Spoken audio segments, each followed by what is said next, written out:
Salut à tous et bienvenue sur Football, car aujourd'hui on va parler du mercato hivernal. Et oui, on est à 20 jours de l'ouverture du marché, et après l'annonce toute fraîche d'un accord entre Sardar Azmoun et l'OL, il est temps de faire un point sur l'effectif du club et d'analyser les besoins, que ce soit les possibles départs, mais aussi, et bien évidemment, les possibles arrivées. On est à bientôt 5 mois de compétition et c'est un bon moment, je pense, pour que l'on passe au crible l'effectif lyonnais pour déterminer quels joueurs doivent partir et quels profils doivent arriver pour renforcer l'équipe. Allez, on en parle tout de suite, c'est parti, générique!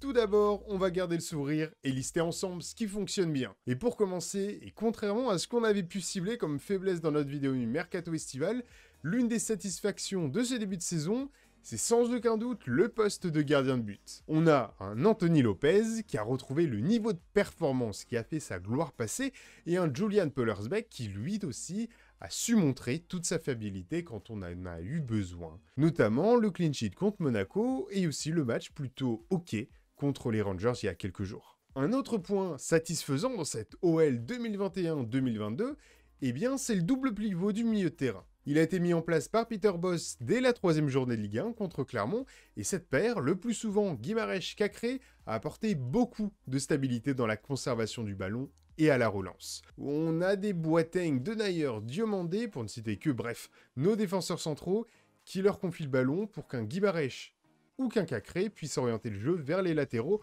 ou au moins vers les 3 offensifs devant eux. Ensuite, on doit évidemment parler d'un point qui nous a suffisamment fait bondir la saison dernière, et on va le souligner de manière positive, cette année le côté.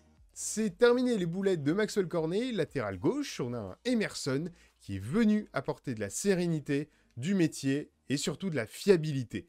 On va pas se mentir, on a eu beaucoup moins de gouttes de sueur sur la tempe quand l'adversaire passe par là. Devant lui, Toko Ekambi, lui, il brille de 1000 feux. Il a mis beaucoup de buts en Europa League, c'est même le meilleur buteur de la phase de groupe, il en a planté 4 ou 5 en Ligue 1 en plus déjà, c'est le meilleur buteur du club à l'heure actuelle en tout cas. Le combo Emerson-Toko Ekambi, il marche, et ça offre une vraie arme offensive à l'OL. Enfin, on ne peut pas parler de bonnes choses sans parler de notre petit prince Houssem Aouar et de sa position numéro 10. Grâce à Peter Bosz qui a mis en place ce système en 4-2-3-1, on a réussi à maximiser les perfs d'Aouar qui renaît cette saison. Il est à 100% physiquement, et vu qu'il est placé dans un rôle qui lui convient parfaitement, et ben ça marche. C'est un vrai meneur de jeu, il transperce les lignes, ce qui apporte à l'équipe une véritable fluidité dans les phases de transition offensive. Après, on sait qu'on peut encore optimiser ça, et ça devra passer par de nouvelles arrivées pendant ce mercato. Allez, on a assez parlé de ce qui va bien cette saison, mais on le sait et on le voit à nos résultats et à notre classement, cet OL, il est loin d'être parfait. Déjà, et c'est pas une nouveauté, on a trop de numéro 9 qui ne conviennent pas au plan de jeu made in Peter Bosz. On a trop de joueurs axiaux donc, et pas assez d'ailiers, peu de solutions de rechange au milieu, et tout ça en devant gérer le cas des défenseurs centraux qui pour certains sont là que pour du court terme. D'autres frappent à la porte de l'équipe première, voire limite défoncent la porte. Bref, allez, on va prendre tout ça petit bout par petit bout, ce sera plus facile. Premier sujet donc, la pointe de notre attaque. C'est déjà prévu qu'Azmoun arrive en janvier, mais c'est sous réserve que l'OL convainque le Zénith de le lâcher. Pour rappel, si tu veux en savoir plus sur le joueur et son histoire, on a fait une petite vidéo sur Sardar qui est juste ici. Son arrivée à Azmoun, elle est conditionnée au départ d'un, voire 2 joueurs offensifs de l'OL. Et c'est là qu'on va se poser la question de qui est-ce qu'on se sépare. Kadewere n'y est plus avec l'OL, et son problème, c'est clairement son efficacité. Enfin, plutôt son inefficacité, pour être précis. De l'autre côté, Moussa Dembélé. Lui, il revient poussivement et a joué quelques minutes depuis son retour de blessure, sans réellement convaincre. Et puis on a Slimani, qui est jusqu'ici le moins pire, sans être bon pour autant. Ah mais je suis une tortue, moi. Le deuxième sujet, qui va mal donc, c'est l'axe du terrain, et plus particulièrement notre nombre de potentiels numéro 10. Avec Aouar, Paqueta, Shaqiri, Cherki, sans oublier Jeffrey Adelaide, qui va très prochainement rejoindre les rangs de l'équipe, l'OL est plein à ras-le-bord dans ce secteur de jeu, d'autant que seulement Toko Ekambi a réellement la capacité d'évoluer sur le côté, à gauche si possible. On va maintenant un cran plus bas, et maintenant aborder le troisième sujet de la rubrique des trucs qui vont pas. Qui mettre derrière Guimarães et Cacré? On a quoi? On a Mendes? Ouais. Il possède pas forcément le bon profil pour évoluer sous les ordres de boss, et il permet pas vraiment de varier de système.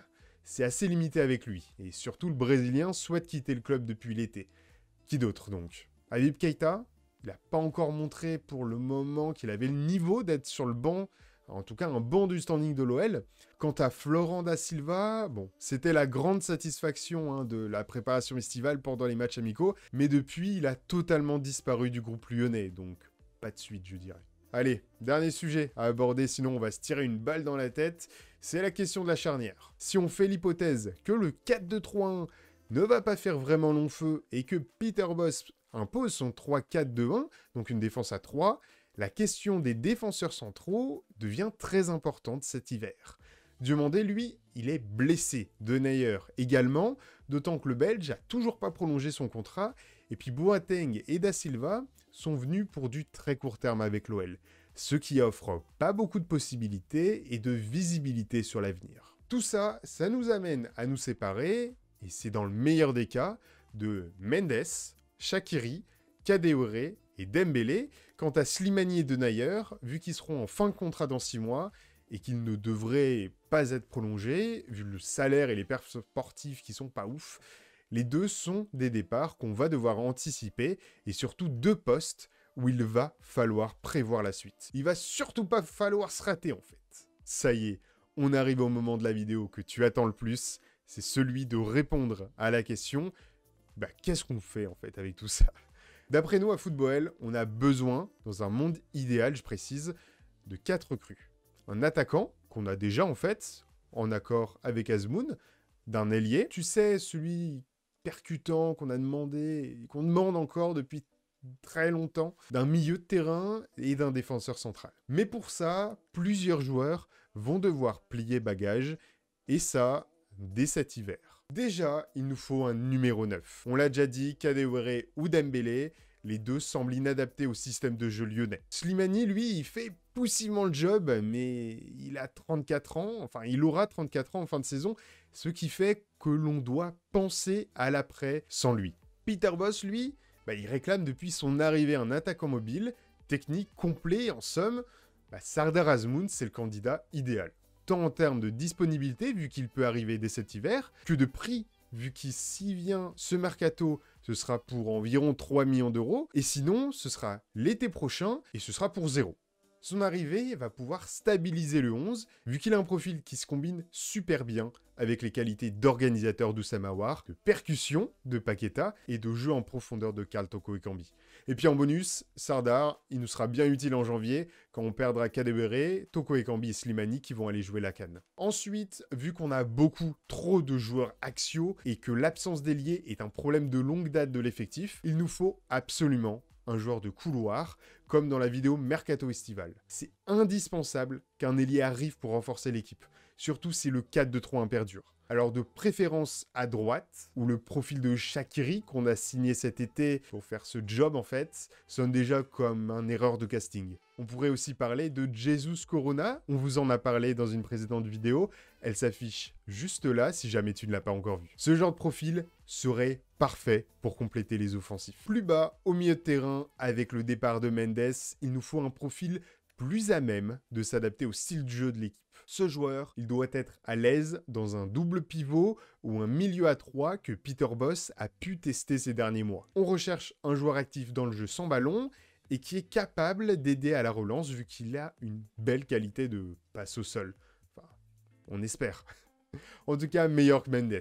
Si je te dis un profil à la Joey Verman qui parlait matché, t'en penses quoi dans les commentaires? Pour finir, il faut préparer l'avenir, déjà dans le cas où Jason Denayer ne prolonge pas, mais aussi potentiellement si l'équipe s'installe dans ce nouveau système avec une défense à 3. Dans les deux cas, en fait, on va devoir recruter un défenseur central supplémentaire. Et dans l'idée d'un profil Peter Bosz compatible, on pense à un défenseur central rapide, à l'aise dans la passe et capable de dribbler.